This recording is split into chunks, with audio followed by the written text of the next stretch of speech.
नमस्कार मित्रांनो. माझं नाव पूजा आहे आणि मी 24 वर्षांची आहे. मी जयपूरची रहिवासी आहे. माझं कुटुंब लहान भाऊ आणि मी राहतो. 3 वर्षांपूर्वी वडील वारले. त्यामुळे घराची सारी जबाबदारी आई आणि माझ्या खांद्यावर आली. आई एका छोट्या क्लिनिकमध्ये नर्स म्हणून काम करते. तिच्या कमाईतून कसं तरी घराचा खर्च भागत होता. मी 19 वर्षांच्या वयात 12वी पूर्ण केली आणि तेव्हापासून चांगली नोकरी शोधत होते. अनेक ठिकाणी मुलाखती दिल्या, पण कुठेही यश मिळालं नाही. कधी पगार कमी मिळत असे, कधी कामाचे तास जास्त. मला वाटू लागलं होतं, की कदाचित नशीब माझ्या साथ देत नाहीये. एक संध्याकाळची गोष्ट आहे.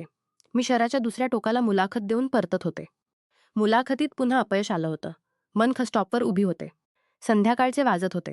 आकाशात ढग जमा झाले होते आणि पाऊस येणार होता. बसेस येत होत्या, पण इतक्या भरलेल्या होत्या की चढणं अशक्य होतं. अचानक एक पांढरी कार माझ्या समोर थांबली. काच खाली झाली आणि आतून एक सज्जन व्यक्तीने विचारलं, "कुठे जायचं आहे?" "बराच वेळ उभी असलेली बघत होतो तुम्हाला." मी थोडं घाबरून उत्तर दिलं, "नाही, मी बसची वाट बघत आहे." ते म्हणाले, "इतक्या गर्दीत बस मिळणं कठीण आहे. मी वैजयंतपुराकडे जातोय." "तिकडे जायचं आहे का?" मी विचार केला, आता पाऊस सुरू झाला आहे. बस मिळण्याची शक्यता कमी आहे आणि घर दूर आहे. थोडा वेळ विचार करून मी म्हणाले, "हो, मला वैजयंतपुराजवळच जायचं आहे. जर तुम्हाला काही हरकत नसेल तर." "बिलकुल हरकत नाही. या बसा." ते हसत म्हणाले. मी मागच्या सीटवर बसले. ते माझ्याशी बोलू लागले आणि म्हणाले, "तुम्ही काय करते?"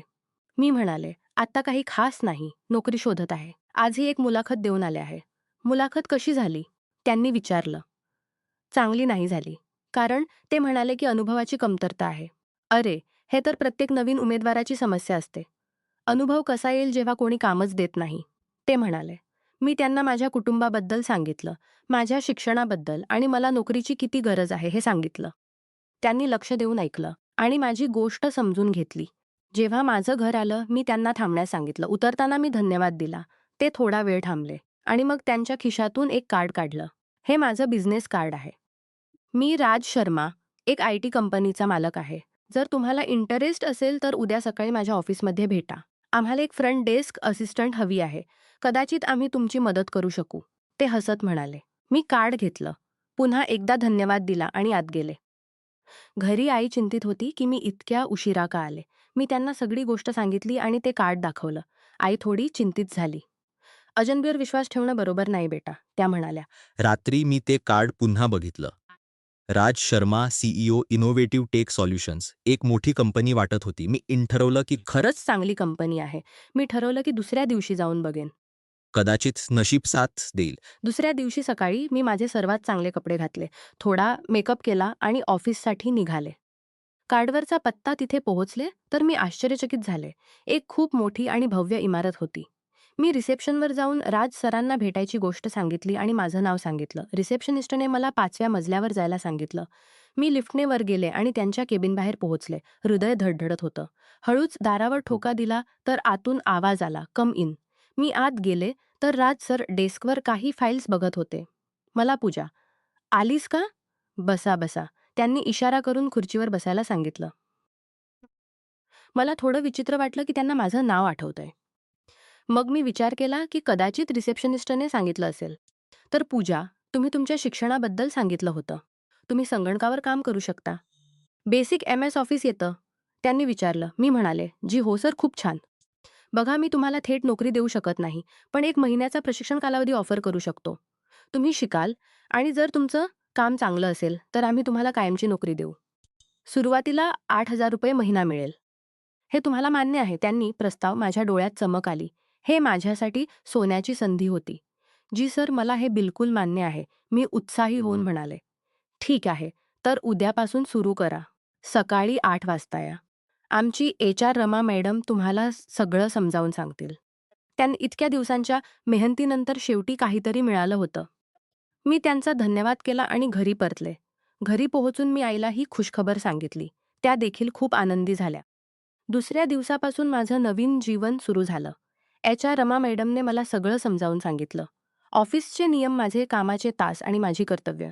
माझं काम जास्त करून फ्रंट डेस्कवर फोन कॉल्स हाताळणं, अभ्यागतांना स्वागत करणं आणि छोट्या-मोठ्या कागदपत्रांच्या कामात मदत करणं होतं. हळूहळू वेळ जात होता. एका महिन्यात मी बरंच काही शिकलो होतो. राज सर कधीकधी माझ्या कामाची प्रशंसा करत असत. त्यामुळे माझा आत्मविश्वास वाढत होता. पहिल्या महिन्यानंतर त्यांनी मला कायमची नोकरी दिली आणि पगारही वाढवून ₹12,000 केला. हे माझ्यासाठी खूप मोठी गोष्ट होती. पण 3 महिन्यांनंतर मला काही अशा गोष्टी कळल्या ज्यामुळे मी परेशान झाले. ऑफिसची एक मुलगी अंजलीने मला सांगितलं की माझ्या पदावर आधीही अनेक मुली आल्या होत्या, पण कोणीही जास्त दिवस टिकत नाही. ती म्हणाली, "राज सरांची नजर नेहमी नवीन आणि सुंदर मुलींवर असते. ते आधी तर अगदी शरीफ बनतात, मग हळूहळू आपला खरा रंग दाखवतात." मला तिच्या बोलण्यावर विश्वास बसला नाही. राज सरांनी माझ्याशी नेहमी चांगलं वागलं होतं. कधीही अशी हरकत केली ज्यामुळे वाईट वाटेल. मी अंजलीच्या गोष्टींकडे दुर्लक्ष केलं आणि माझ्या कामात लागून राहिले. एक शनिवारी ऑफिसला सुट्टी होती. पण राज सरांनी मला फोन करून सांगितलं की काही महत्त्वाचं काम आहे. लवकर या मी विचार केला की कदाचित काही महत्त्वाची मीटिंग असेल. मी तयार झाले आणि ऑफिसकडे निघाले. त्या दिवशी हवामान खूप खराब होतं. आकाशात काळे ढग जमा झाले होते आणि जोरदार वारे वाहत होते. मी स्कूटीवर बसून ऑफिसकडे निघाले. मी एका दुकानाखाली थांबून पाऊस थांबण्याची वाट बघितली. पण पाऊस अधिक जोरदार होत चालला होता.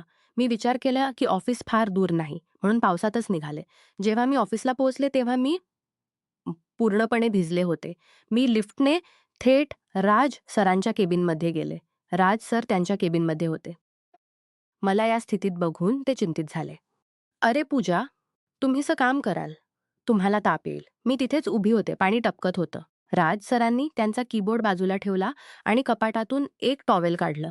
"हे घ्या, रेस्ट रूममध्ये जाऊन केस वगैरे सुकवा." मी टॉवेल घेतलं आणि रेस्ट रूममध्ये गेले. मी माझे कळजे सुकवल, कै आणि थोडं व्यवस्थित केलं. पण कपडे तर ओलेच होते. रेस्ट रूममधून बाहेर आले तर बघितलं की ऑफिसमध्ये फक्त राज सर आणि मीच होतो. सर म्हणाले, "आज जो गेस्ट रूम आहे तिथे गरम हवा असलेला पंखा आहे. जर हवं असेल तर तिथे जाऊन कपडे थोडे सुकवू शकता." मी गेस्ट रूममध्ये गेले. तिथे एक गरम हवा असलेला हीटर होता. मी तो चालू केला आणि माझे कपडे पसरून ठेवले जेणेकरून ते लवकर सुकतील. मी माझी शर्ट काढली आणि फक्त टॉवेल कमरेला गुंडाळून घेतलं. शर्ट हीटरसमोर टांगून दिला. मी तिथेच बसून कपडे सुकण्याची वाट बघत होते. अचानक दारावर ठोका बसला. मग घाबरून गेले. "पूजा, मी आहे. एक महत्त्वाची फाईल आत ठेवली आहे. मला हवी आहे." राज सरांचा आवाज होता. मी टॉवेल व्यवस्थित गुंडाळून घेतलं आणि दार उघडलं. राज सरांनी मला खालून वरपर्यंत बघितलं. त्यांच्या नजरेत काहीतरी विचित्र होतं ज्यामुळे मला अस्वस्थ वाटलं. मी डोळे खाली घालून उभी राहिले. ते आत आले आणि कपाटातून एक फाईल काढली. जाताना ते माझे सुकत असलेले कपडे बघत राहिले. मग म्हणाले, "कपडे सुकायला वेळ लागेल. आम्हाला कामही करायचं आहे. टॉवेल गुंडाळूनच या केबिनमध्ये. इथे कोणी बघणार नाही." माझं हृदय धडधडू लागलं. पण मी काय करणार? मीटिंगची तयारी करायची होती. मोठ्या अनिच्छेने मी टॉवेल गुंडाळून बाहेर आले आणि त्यांच्या केबिनमध्ये गेले. राज सर सोफ्यावर बसले होते. लॅपटॉप उघडलेला. त्यांनी माझ्याकडे न बघता म्हटलं, "इकडे या आणि बसा. आम्हाला प्रेझेंटेशन बनवायचं आहे." मी हळूहळू त्यांच्या बाजूला बसले आणि लॅपटॉपची स्क्रीन बघू लागले. मी वारंवार टॉवेल व्यवस्थित करत होते. कुठे ते उघडू नये. माझं सगळं लक्ष प्रेझेंटेशनऐवजी टॉवेलवर होतं. मग अचानक राज सरांची टांग माझ्या टांगाला लागली. शरीरात जणू विजा धावली, पण मी हललीही नाही. माझ्या शांततेला कदाचित त्यांनी आपली जिंक समजली, कारण लगेच पुढच्या क्षणी ते आणखी जवळ सरकले. माझ्या आत एक विचित्र कंपन होऊ लागलं. भीती, अस्वस्थता आणि काही अनोळखी असा भाव ज्याला मी समजू शकत नव्हते. करीब अर्धा तास प्रेझेंटेशनवर काम केल्यानंतर राज सरांनी त्यांचा लॅपटॉप बंद केला आणि हसत म्हणाले, "आज तर फक्त आपण दोघमधून कॉफी बनवित आहोत. काही पिण्याची इच्छा आहे." मी लगेच उठले आणि कॅन्टीनकडे निघाले. माझ्या मनातील गोंधळ शांत करण्याचा प्रयत्न करत होते. कॉफी बनवताना माझे हात थरथरत होते.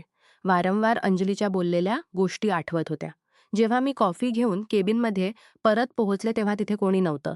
कॉफीचा मग टेबलावर ठेवून मी इकडे-तिकडे बघितलं. तेव्हा माझी नजर आतल्या गेस्ट रूमकडे गेली. मी गेस्ट रूमकडे गेले, जिथे मी माझे कपडे सुकवण्यासाठी ठेवले होते. दार थोडंसं उघडं होतं. जसंच मी आत झाकलं, तसंच मी आश्चर्यचकित झाले. राज सर माझे कपडे हातात घेऊन उभे होते आणि ते काही विचित्र पद्धतीने माझे कपडे सुंघत होते. असं सुंगत होते जणू ते त्यात हरवून गेले असावेत.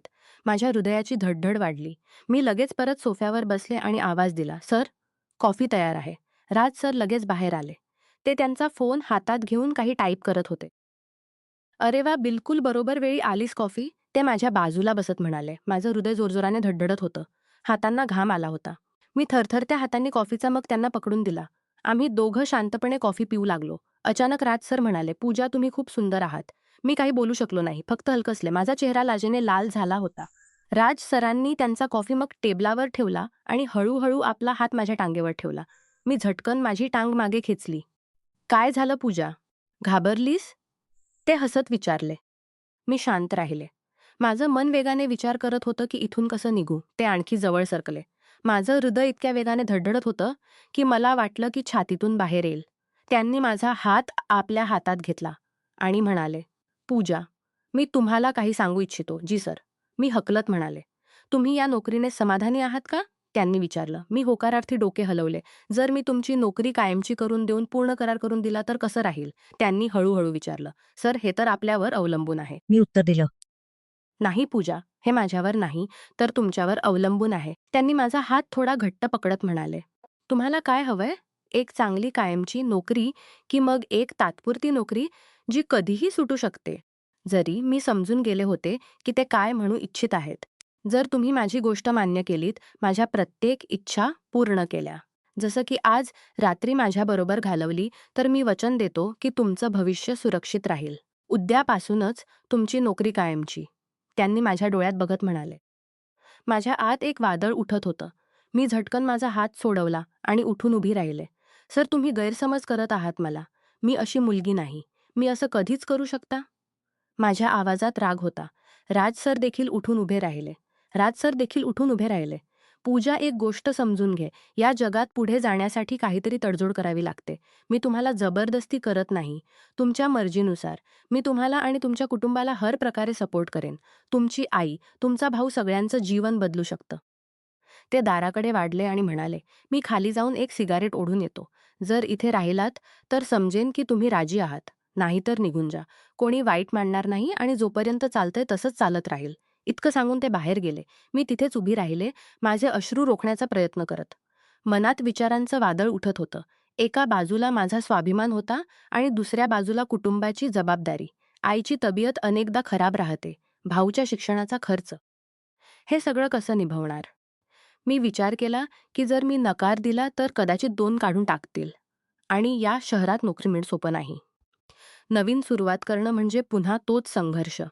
तुटलेल्या मनाने मी परत सोफ्यावर बसण्याचा निर्णय घेतला. काही वेळानंतर राज सर परत आले. मला तिथे बघून त्यांच्या चेहऱ्यावर एक हसू पसरलं. "तर तुम्ही राहिलात," ते म्हणाले. "म्हणजे तुम्ही माझ्या अटी मांडण्यास तयार आहात." मी त्यांच्याकडे बघितलं. माझे डोळे ओले होते. "हो, पण तुम्ही आधी माझी नोकरी कायमची करावी लागेल." "नक्की. उद्याच सगळे कागदपत्र तयार करतो," ते आनंदाने म्हणाले. त्या दिवशी त्यांनी मला त्यांच्या कारने घरी सोडलं. वाटभर मनात खोल अपराधभाव होता. पण मी माझे अश्रू लपवले. घरी पोहोचून त्यांनी माझ्या आईला खुशखबर सांगितली की मला कायमची नोकरी मिळाली आहे आणि पगार वाढून ₹15,000 झाला आहे. आईच्या डोळ्यात आनंदाचे अश्रू आले. त्यांनी राज सरांचा धन्यवाद केला आणि माझ्या डोक्यावर हात फिरवला. "पाहिलंस बेटा, तुझी मेहनत रंगली." त्या रात्री मी बिछाण्यात पडून राहिले. माझ्या नशिबावर अश्रू वाहत. कोणाला काय कळणार की मी स्वतःला विकून टाकलं होतं. काही दिवसांनी मी सकाळी ऑफिससाठी तयार होत होते, तेव्हा माझ्या मोबाईलवर राज सरांचा फोन आला आणि ते म्हणाले, "पूजा, माझ्या फार्म हाऊसवर या. आज काही विशेष मीटिंग आहे. घरी सांगून ये की 2-3 दिवसांसाठी कंपनीच्या कामासाठी बाहेर जात आहेस." माझा आवाज थरथरला. "जी सर." मी माझ्या बॅगेत काही कपडे घालून घेतले आणि आईला सांगितलं की कंपनीच्या कामासाठी बाहेर जात आहे. आईने माझ्या कपाळावर चुंबन घेतलं आणि म्हणाली, "आपला काळजी घे बेटा." जेव्हा मी फार्म हाऊसला पोहोचले, तेव्हा तिथे आधीच काही लोक उपस्थित होते. सगळे बिझनेसमन वाटत होते सूटबूटमध्ये. मी थोडीशी आरामशीर वाटू लागले की कदाचित खरंच काही बिझनेस मीटिंग असेल. मीटिंग सुरू झाली आणि सगळे लोक विविध प्रोजेक्ट्सवर चर्चा करू लागले. मी नोट्स घेत राहिले आणि जेव्हा गरज पडली तेव्हा प्रेझेंटेशन दाखवलं. सुमारे 3 तास मीटिंग चालली. मीटिंग संपल्यानंतर राज सरांनी नोकराला बोलावलं आणि त्याच्या कानात काही सांगितलं. नोकर लगेच स्वयंपाकघरात गेला आणि खाण्यापिण्याचा सामान घेऊन आला. एक मोठा चॉकलेट केकही होता. राज सरांनी माझ्या हातांनी केक कापायला लावलं. सगळ्यांनी केक खाल्ला आणि नाश्ता केला. मग एक एक करून लोक जाऊ लागले. राज सर त्यांना बाहेरपर्यंत सोडायला गेले. मी तिथेच सोफ्यावर बसून राहिले, माझ्या नशिबाला दोष देत. जेव्हा राज सर परत आले, तेव्हा मी बघितलं की एक माणूस अजूनही तिथे होता. तोच ज्याने मीटिंगमध्ये सर्वाधिक बोल बघत होते. "पूजा, फ्रीजमधून वाईनची बाटली आणि 3 ग्लास घेऊन या." राज सरांनी सांगितलं. खूप आटली आणि तिला घेऊन आले. राज सरांनी विचारलं, "फक्त 2? का? आणखी एक घे. मी तूही तर आहेस." मी मी वाईन पित नाही सर. मी थोडं घाबरून म्हणाले. आज खास दिवस आहे पूजा. आज तुझी नोकरी कायमची झाली. एकतर बनतं. ते हसत म्हणाले. मी हार मानून आणखी एक ग्लास घेऊन आले. राज सरांनी तिन्ही ग्लासमध्ये वाईन आणि बर्फ घातला आणि मला एक ग्लास दिला. मी पहिल्यांदा वाईन प्यायले होते. खूप कडवट वाटली पण मी कसं तरी प्यायले.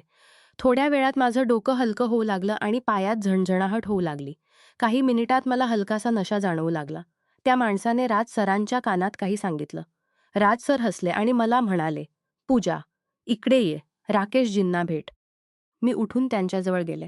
राकेशजींनी माझा रिकामा ग्लास उचलला आणि त्यात पुन्हा वाईन भरली. त्यांनी मला ग्लास देत म्हणाले.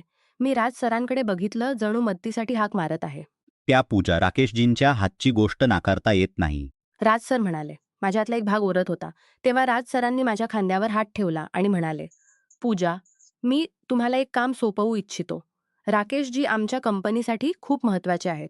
हे 2 दिवस इथे राहणार आहेत आणि मला हवं आहे की तुम्ही यांची काळजी घ्या." माझा डोका ठणका मारा. "म्हणजे सर, यांची देखभाल करायची आहे?" राज सर हसले. त्यांच्या डोळ्यात एक विचित्र चमक होती. "तुम्ही समजदार आहात पूजा?" माझ्या तोंडून निघालं, "जी सर." जरी माझं मन ओरडत ओरडत नकार देत होतं. "छान, आता मी जातोय. काही समस्या असेल तर फोन करा." इतकं सांगून राज सर तिथून निघून गेले. मी दारावर उभी राहून त्यांची कार दूर जाताना बघितली. माझ्या मनात एक विचित्र भीती होती. काय मी माझ्या हातानेच माझा सौदा करत आहे? मागे वळून बघितलं तर राकेशजी मला असं घुरत होते, जणू मी काही शिकार आहे. त्यांच्या नजरा माझ्या शरीरावर फिरत होत्या. मी स्वतःला नग्न जाणवत होते. मी स्वतःला सावरलं आणि विचार केला की कसं तरी ही रात्र काढून टाकेन. वाईनचा नशा आता पूर्णपणे उतरला होता. मी बघितलं की फार्म हाऊसचा नोकरही मला विचित्र नजरेने बघत होता. मी त्याला जवळ बोलावलं आणि म्हणाले, "तुमचं नाव काय आहे?" तो म्हणाला, "माझं नाव रामू आहे मॅडम." त्याने आदरपूर्वक सांगितलं. तो साधा माणूस होता. काही गावातून आला असावा. मी त्याला विचारलं, "हे फार्म हाऊस शहरापासून किती दूर आहे?" त्याने सांगितलं, "सुमारे 15 किलोमीटर मॅडम. इथे जवळपास कोणतीही वस्ती नाही." माझ्या हातली घबराट वाढली. ही जागा अगदी एकटे-दुक्के होती. जर काही गलत झालं तर कोणी वाचवायला येणारही नाही. रामूशी थोडीशी आणखी बोलून तो आपल्या खोलीत गेला. आता मी आणि राकेशजी एकटे होतो. राकेशजींनी आणखी एक ग्लासमध्ये वाईन घातली आणि माझ्याजवळ येऊन बसले आणि म्हणाले, "तुमची तारीफ तर राज खूप करत होता. आज बघितलं का?" त्यांच्या आवाजात काहीतरी विचित्र होतं. मी थोडं दूर सरकलं आणि म्हणाले, "मी थोडा आराम करतो. उद्याच्या मीटिंगसाठी प्रेझेंटेशन तयार करायचं आहे." "अरे, आराम तर आपण दोघं एकत्र करू." म्हणत त्यांनी माझ्या कंबरेवर हात ठेवला. मी लगेच त्यांचा हात काढला. "प्लीज, मला स्पर्श करण्याचा प्रयत्न करू नका." त्यांच्या चेहऱ्याचा रंग बदलला. "ओ, तर नखरे दाखवत आहेस." राजने तर सांगितलं होतं की तुम्ही सहकार्य कराल. मी उठून दाराकडे वाढले. पण त्यांनी माझा हात पकडला आणि मला खेचून सोफ्यावर पाडलं. "वाचण्याचा प्रयत्न करू नकोस." ते गुरगुरले. मी ओरडू लागले, "वाचवा, कोणी आहे वाचवा." राकेशजींनी माझ्या तोंडावर हात ठेवला आणि दुसऱ्या हाताने माझे कपडे खेचू लागले. मी हातपाय मारून स्वतःला वाचवण्याचा प्रयत्न करत होते. तेव्हा दार जोरात उघडलं आणि रामू आत आला. त्याने बघितलं काय होतंय आणि काही लाकडी स्टूल उचलून राकेशजींच्या डोक्यावर मारला. राकेशजी किंचाळत माझ्यापासून दूर जाऊन पडले. त्यांच्या डोक्यातून रक्त वाहत होतं. "मैडम, लवकर इथून पळा," रामू म्हणाला. राकेशजी उठण्याचा प्रयत्न करत होते आणि गाल्या देत होते. "कुत्र्या, तुझी हिंमत कशी झाली? तुला माहिती आहे मी कोण आहे." रामूने मला आपल्या मागे केलं आणि स्टूल हातात घेऊन राहिला. "तुम्ही काहीही करा साहेब, पण कोणत्याही बेटी बहिणीबरोबर असं होऊ देणार नाही." मी लगेच माझी बॅग घेतली आणि रामूबरोबर बाहेर निघाले. "मैडम, माझ्याकडे एक जुनी बाईक आहे. मी तुम्हाला शहरापर्यंत सोडतो," रामू म्हणाला. त्या रात्री रामूने मला त्याच्या जुन्या बाईकवर बसवून शहरापर्यंत पोहोचवलं. रस्त्यात त्याने सांगितलं, "मॅडम, हे पहिल्यांदा घडलं नाही. गेल्या वर्षी असंच एका मुलीबरोबर झालं होतं. मी तिथेच काम करत होतो पण काही करू शकलो नाही. यावेळी मी विचार केला की नोकरी गेली तरी चालेल पण आपला धर्म सोडणार नाही." माझे डोळे ओले झाले. या जगात अजूनही चांगले लोक आहेत.